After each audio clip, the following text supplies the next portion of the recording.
அரசியல் என்பது எல்லா உயிர்களுக்குமானது. அரசியல் அது மனிதனுக்கு மட்டுமானது அல்ல. அரசியல் ராக்கு, குருவி, சிட்டு, மைனா, தேனீக்கள், ஆடு, மாடு, பூனை, நாய் எல்லாவற்றுக்கும் அரசியல் இருக்கு.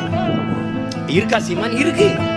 காடுல போய் சிகரெட்டை பிடிச்சிடாதீங்க, அங்க போட்டுறாதீங்க, காடு பற்றி எரிந்திரும்னு ஒரு பலகை வச்சிருக்காங்கல்ல, அது அந்த காடுகளுக்கான அரசியல். காடுகளுக்கு கோமாரி நோய் வந்துருச்சு, முகாம போட்டு காப்பாற்றுங்க. பருத்தி கொட்டை விலையை ஏத்தாத, புண்ணாக்கு விலையை ஏத்தாத, மாட்டுக்கு தீவனம் அதை குறை கத்துறான் பாரு. அது மாட்டுக்கான அரசியல். எல்லாவற்றுக்கும் அரசியல் இருக்குல்ல. இவன் என்ன பண்ணுவான்? நேர எதை பற்றியும் கவலைப்படல. காடை அழிக்கிறது, ஆறு அழிக்கிறது, மலை அழிக்கிறது, எதை பற்றியும் கவலைப்பட மாட்டான். அந்த சூழியல் பற்றி கவலைப்பட மாட்டான். இந்த உலகம் மனிதனுக்கு மட்டுமானது அல்ல. முதல்ல அந்த புரிதல் இருக்கணும். பல லட்சக்கணக்கான உயிர்களோடது இந்த பூமி, இந்த உலகம். அதுல நீயும் ஒருத்தன்.